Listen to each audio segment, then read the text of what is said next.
each one of you tune into a show that's literally been a dream come true for my dear friend Santosh and me, Sujay. A show that hopefully will provide hope for each one of us to start living our dreams of giving more actively. And that's why we call it Ashaएं Beyond Work. And now, can I call upon my dear co host Santosh to introduce our very first hope of inspiration on the show? Absolutely. Thanks so much, Sujay. We have a wonderful guest joining us live from Thane in Mumbai. We have Dr. Uday Andar. He's a very reputed pediatric neurosurgeon, almost 28 plus years of experience in pediatric neurocare. And what is more interesting about Dr. Andar is it's not just about the neurocare. And, we have a lot of us watching, I'm sure we have interacted with him. But those who haven't, I must also share that apart from neurosurgery space, he's also the chairman of a trust, which is the Parivar Trust, Paridnyan Parivar Trust. And this trust runs a wonderful senior citizens home called Paridnyan Chhaya, which actually is a non-profit project. And it's located in Guru Shakti complex at Dahivali near Karla. For those who don't know exactly where Karla is a little ahead of Lonavala. And this is an amazing place. I personally have been there very recently. It has got amazing healthcare facilities for almost 24 plus senior citizens. We'll talk about that, more about that, and of course his profession with Dr. Uday Andar. Yes, Dr. Uday Andar, very welcome to this very first episode of Ashaएं Beyond Work. Thank you. Thank you so much, Santosh. I'm honored to be on this. And being the first, I hope I can really set the tone. I hope so. Absolutely, absolutely. So, Dr. Andar, the first thing possibly we both want to know, and our listeners would be interested to know, is the very fact that you've been a doctor, which is a very demanding profession. To add to it, you're into neurosurgery, which is at any point in time, it's, you got to be there. And then running the hospital, which we'll talk about a little later on in the show, which, we also know you're the director of MRR Children's Hospital, director, neurosciences and clinical services. Extremely busy life. How did you get into the space of, Paridnyan Chhaya? Santosh, right from my MBBS days, when we got trained into MBBS, the whole story of training into MBBS was a very noble profession, sort of, that kind of a situation that we grew up in. Also, my childhood has been from a convent school where most of our community activities have been encouraged, like going to Dhule and constructing homes for the poor and so on and so forth. So this little bit of inculcation of community life, the place where I lived, where I grew up, also is a very personified community life. It's a colony of 17 buildings where the whole 17 buildings are like one family. You grew up there, so you know about it. Yeah. And so all these things, along with a lot of my aunts and uncles who are involved in community care, I have gone and visited so many old age homes during my childhood, during my training period and my growing up period. I think there was some sort of a extra notch which was pulled into my brain to get into this, because I found that whatever was being done was not enough. And therefore, I just put a little penny into it to get into this. There are certain old age homes which have been running for many years, like the Param Shanti Dham in Taloja, like the GSB place in Panvel. I've visited all these centers, Cheshire Home in Andheri, the Senior Citizens Home in Baikala, and of course our own, which we used to have in our native place called Anandashray, where, very needy people were being admitted. And after that shutdown, I was even more, sort of confused, and that we should start something similar for our own community. And now we get calls from all over. I mean, we get calls from various people, and we don't restrict admissions to anybody. Anyone who wants to come and take advantage of this place are most welcome to come. Okay. That's amazing. That's amazing. And that's just the start of, what our show is about. Right. Dr. Andar, first of all, please tell us, who are these senior citizens, as in that, how were they chosen? Did they reach out to you? That's one thing. And post that, the question that, we all want to know about, which I'll come to next. But let's start with this, if you're okay. Yeah, sure. So these people we had not done a very great advertising campaign or something. When we got our first resident, you'll not believe, she said, "Oh my God, I'm in heaven. And I think I've reached heaven. I don't want to go anywhere from here." I think that remark from that lady made me really shed tears. And whenever she would fall ill, I would take her to the hospital, which is about 10 minutes drive. And I used to tell the CEO of the hospital that she is my adopted mother. I want the best treatment for her. So that's how the whole system started. Today we have about 14 people there. We still have space for 10 more. But all these people have come by word of mouth. Many of them have come by somewhere or somehow, have heard about it and come. Our principle is to give them tender, loving care, compassion, and respect, and good food. Whatever, we don't stop them from eating anything. I check the sugars every weekend. If anyone is is a diabetic, I just give them a little advice to eat less. But we have a medical doctor who comes every week to check on them. There's a physiotherapist who comes twice a week. There is a dietitian whom we contact on phone and find out if there is any need to increase anybody's salt, sodium. These elderly people have a lot of problems of retaining salt in their body, especially in the summer. So we need to be very careful that they don't go hypoglycemic or even hypokalemic or even hyponatremic. So the electrolyte balance is very important. Okay. So we look after all that. We have two good caretakers. One of them is almost a trained nurse who can give injections and other things. And there is a nurse who visits whenever on call. She comes in 10 minutes time. There's a general practitioner who comes in 10 minutes call. And the hospital, if we have to shift out, sends an ambulance in 10 minutes, doesn't charge us anything for the ambulance. We get a lot of concession from the hospital. It is a beautiful hospital, Dr. Bade's hospital in Kamshet. I'm very grateful to them for giving us such massive support. It's a beautiful hospital. They can do any surgeries there. And my guru always used to say, you take one step and I will give you next 10 steps. That's exactly what has happened. We've just one step ahead and nature has done the rest of it. Fantastic. Yeah. I have been to your Paridnyan Chhaya. One of the most striking features, and I was amazed to see, is you even thought of it so precisely that considering that there are going to be senior citizens, you also have an elevator up to the first floor. It's such an important step, including the ramp for going for lunch, dinner, exactly. So a lot of facilities on ground there. What really led you to get into, because you have a very, very busy profession as well, right? I mean, in Thane, and we'll talk about MRR Hospital later. But how do you kind of balance the time between this? Because a lot of our listeners are always wanting to do something in life. They are working, yes, but they think of the weekend. They say, I must give back to the society. But it's very difficult. But, you can't give reasons always. And you've gone ahead and, exemplified what it is to build up a setup like this, right? So how did you get into this kind of mode? That's very important for us to know.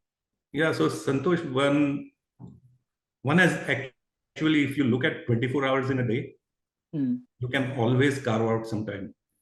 In my earlier, when I was a student and when I was studying MBBS and I was doing, even then I used to carve out time to do all these kind of activities. I have acted in 3-act dramas and all. People used to ask me, how the hell do you manage? Yeah. It's not, management is what surgeons learn at this stage of life. But I think that has been inculcated right from the beginning. Yeah. So you have to carve out your time. It's not very difficult. So when I'm extremely busy, on some days I can't reach Karla, but I'm there almost every Friday afternoon. And then I'll come back on early Monday morning or on Sunday night. So those 2.5 days I'm dedicated there. So earlier I used to not get so much time, but my friends used to give me back cover. I have a fantastic group of volunteer workers, fantastic group, which I give them whatever responsibility I give them, they just go ahead and do it. I have great support from my wife and my family. Yeah. In fact, Deepa, my wife, sometimes stays there on days on end. My very close friend and his wife, Prakash Shirur and Lakshmi Shirur, they are there almost every day. I mean, they were there for last 6 months. Now they are gone abroad, but they'll be back soon. I have another friend called Chaitan Kalyanpur and his wife Purnima, who are always there. So we find people to work. I mean, it's not difficult. It's not. You have to just take the leap. Yeah. Unless you jump into some pond, you'll not learn how to swim. That's how it is. True. Well, I was almost imagining you taking that leap of faith. Well, leap of faith you did take, and you are swimming quite well. But doctor, tell us, how easy is it to keep swimming with the amount of work that's also in that current, right? Sometimes it Yeah, it pushes is. forward, sometimes you got to swim against it. How do you manage? There must be emergencies because you're a top neurosurgeon. There must be so many other demands on your time. So, just help us understand, because this is what our listeners and viewers would really like, in terms of it could also be advice. Yeah. So what I have been lucky with is that I have a team of good students who are learning neurosurgery and who have learned neurosurgery with us in the hospitals that I have worked. We run we run a pediatric neurosurgery course at Wade General Hospital, and so I have a good team. We've built a team which can support when I'm not there, or if I'm, say, stuck in some other kind of work and I need some urgent thing. My first junior is excellent. He can actually take over. So even at the Paridnyan Chhaya place, we have a good team of caretakers. We have a good team of people who work, keep the place clean, look after my residents there, and so on. So team building is, I think, a fantastic process to get into these things. You must have a good team. If you don't have a good team and you don't have good support, it's very difficult to control. So there are times when I have, in the middle of the night, driven back from Karla to either Wade Children's Hospital or at Bombay Hospital or wherever I work. So there have been times when I've and I have been on the phone sometimes continuously trying to tell my juniors what the hell how to proceed in a particular case. So it has happened, but it fortunately not too often. But it has happened that I've driven back from Karla to attend to emergencies, even on a Sunday night, sometimes on a Saturday night.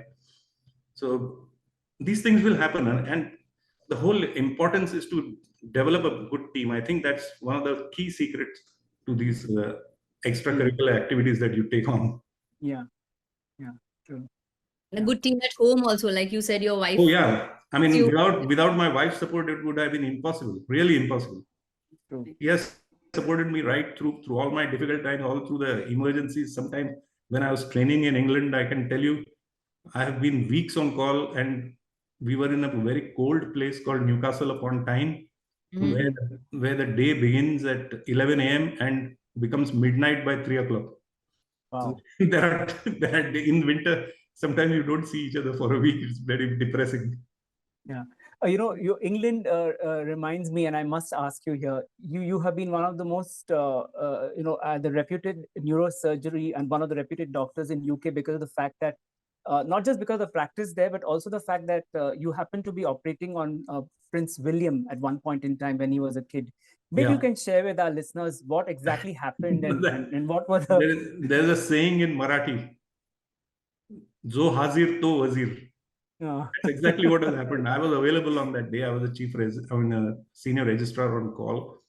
Prince William was injured playing golf. There was a little deep cut on his forehead with a little compound depressed fracture of the skull, and which required immediate. And it was a Friday evening, and I was the surgeon on call, so I had to get involved and get him operated in the night. And of course, that brought me very close to the royal family, and I was really followed by all newspapers. I would get calls in the middle of the night at 1 o'clock. Is our king going to be mad, or is he going to get epilepsy? Or Wow. you know how paparazzi How can the be. press You can was, ask yeah. horrible Yeah. questions. So I got Yeah. out of all that. But it was good fun. That 1 week was great time. And I believe you got personal appreciation Oh yeah, from of course. the now King Charles and I Lady have Diana. I have a little letter signed by them together, a letter of Wow. thanks, and Okay. that was signed somewhere in September, I think. And that's the last Okay. letter probably signed by them together. Okay. Yeah. And also, you are also in one of the teams where you operated on the Lions Oh yeah. in game. Yeah. Maybe you should share that as well. So I've operated on 2 kings. One is this king, and one is the king of the jungle. Amazing. That's really nice. was just going to say that, and you actually said it like, wow, amazing. The king of the jungle had a lot of problem in 95. I think this was somewhere around 97, 98. There was a huge infant mortality rate among the Mhm. in the cubs. And the veterinarian, I sat down with the veterinarian there and found out what the problem was.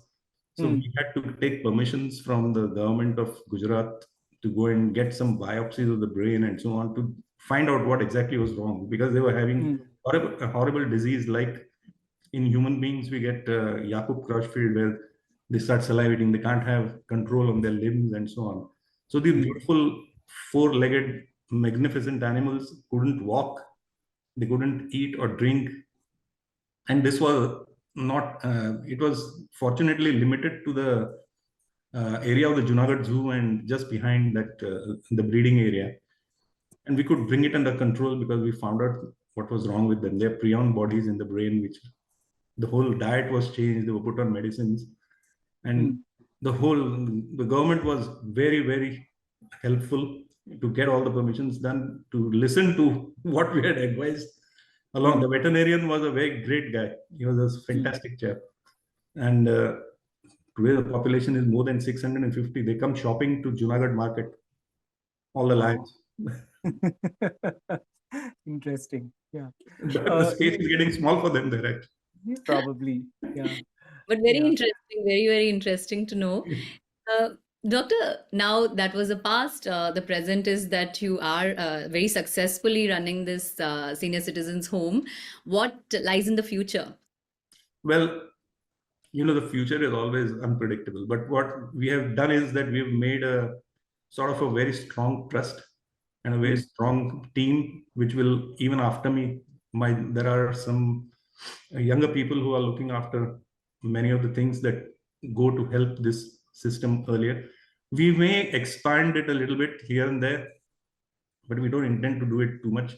As time passes, if really the requirement is that we have the land to do it, so we will take it on as it comes and deal with the situation.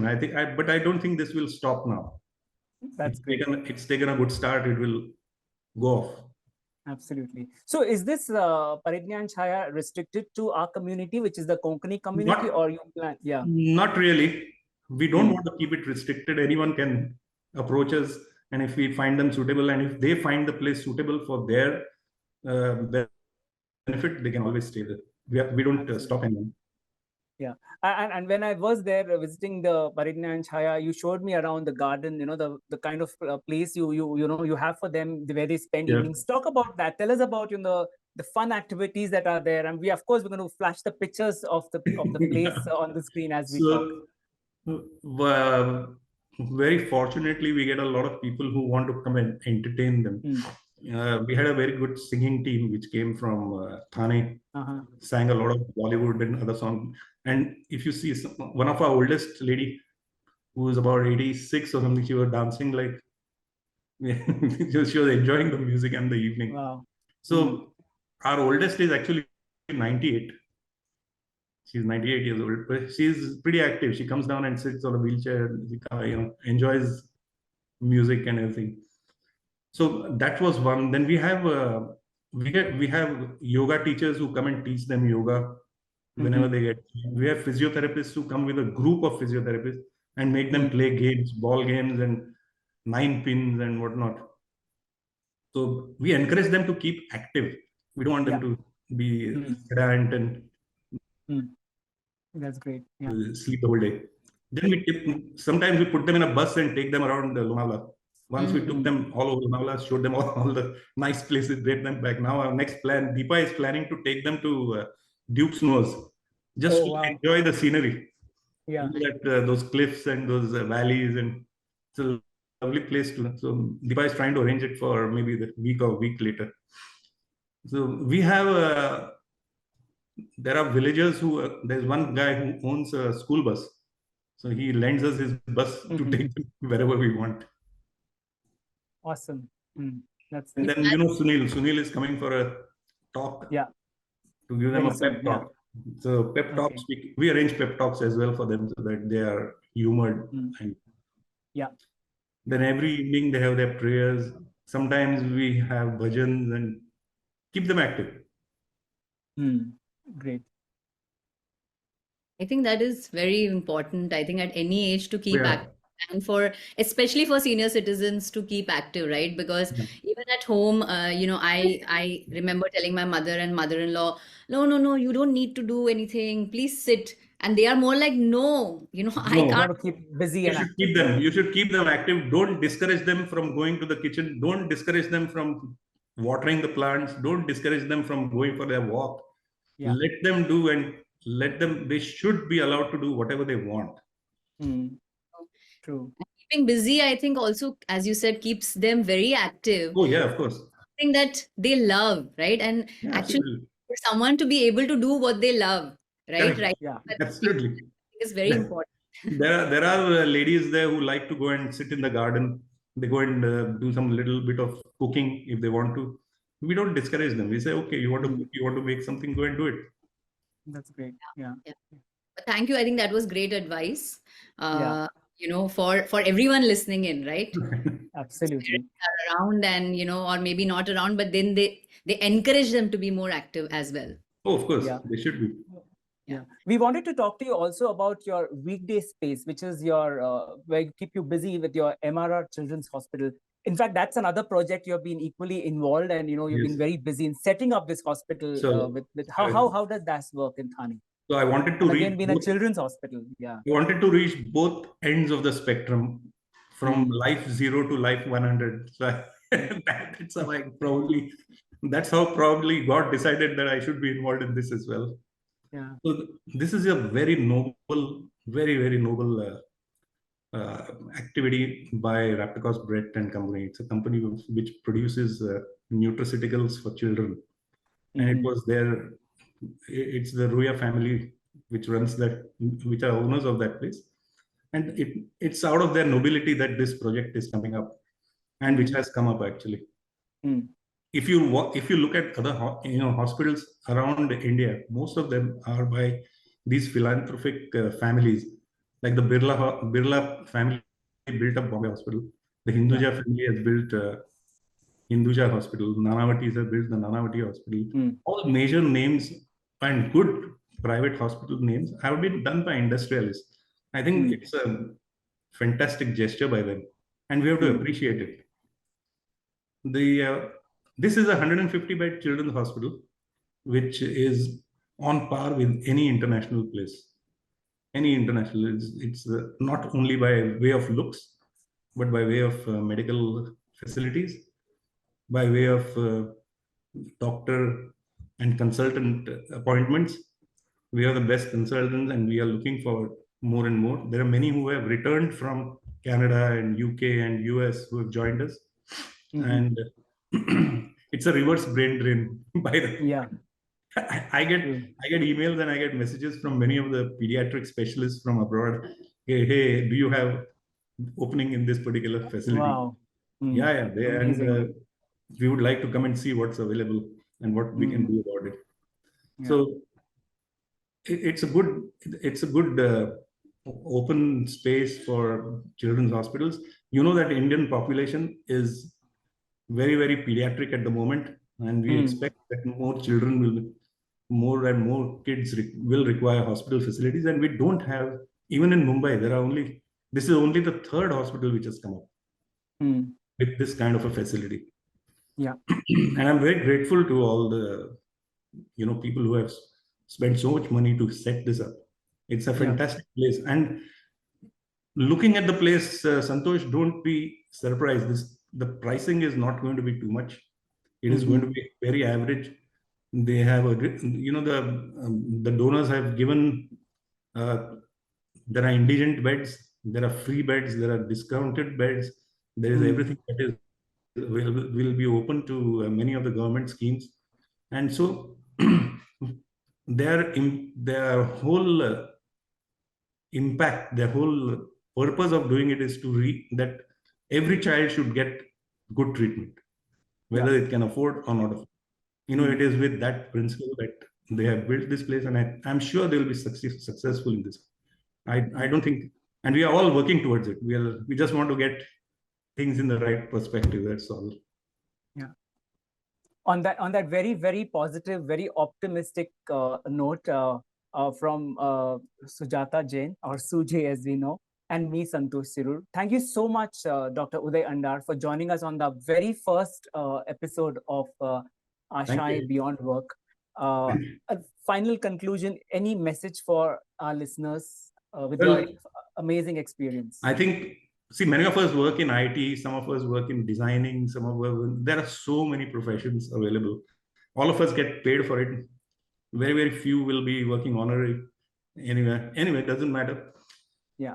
Some part of it, apart from cash, some part of some kind of a work, some volunteer work somewhere, I think it helps to go a long way.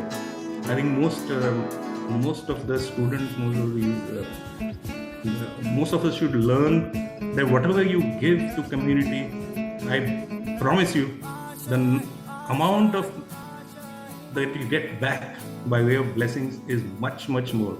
Nature never keeps a debt. It always returns everything. You sow one seed and it gives you a whole mango tree, which gives you mangoes for the rest of your life, if you realize. So there is something that you need to sow in this life. Do it now.